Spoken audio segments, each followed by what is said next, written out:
Hello everybody, Joe from Treadmill Heroes here. I am hanging out in a garage and I'm working on an old true treadmill.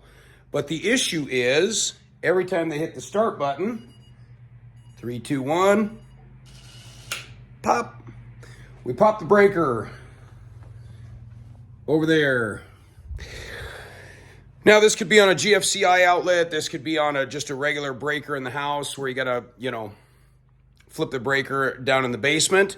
So I'm gonna help you guys diagnose why this is the issue. So I'm gonna open this thing up and we'll go from there. Okay, so this is gonna hold true for most treadmills out there, not just the True brand, but for treadmills in general, we have to diagnose what's actually causing it to pop the breaker. So first things first, shut the thing off, make sure there's no power going to the board, and just for good measure, unplug it, even though we already know the breaker's popped.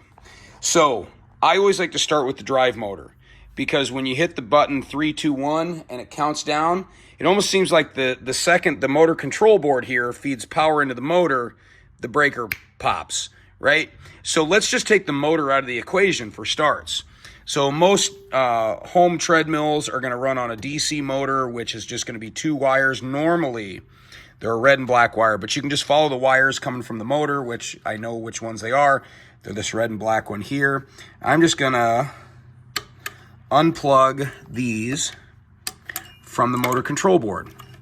So now the motor control board can't feed power to the drive motor. So we're going to turn this thing back on. Boom. Going to plug it back in. And boom.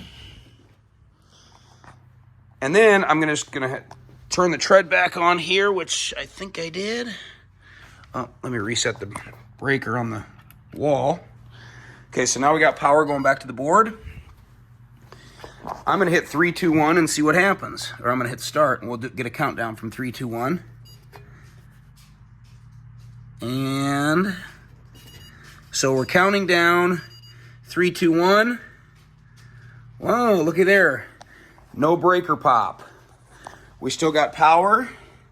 It's trying to feed power to the motor, but we are not popping the breaker in the house or on the GFCI outlet. So I think it's safe to say the issue is the drive motor. Now, if it's still popped, repeat the process. Kill the power, plug this thing back into the lower control board, then focus your efforts on the lift motor. This is what makes the treadmill go up and down. Just unplug that from the lower board. If then it pops the breaker or doesn't, then you know your issue is here. So if you have unplugged the motor from the motor control board and it still pops the breaker, if you've unplugged the lift motor from the motor control board and it still pops the breaker, well, then you just have an issue right here on the motor control board. But since it hasn't popped, I think it's safe to say we're going to replace this drive motor and we'll have ourselves a happy customer.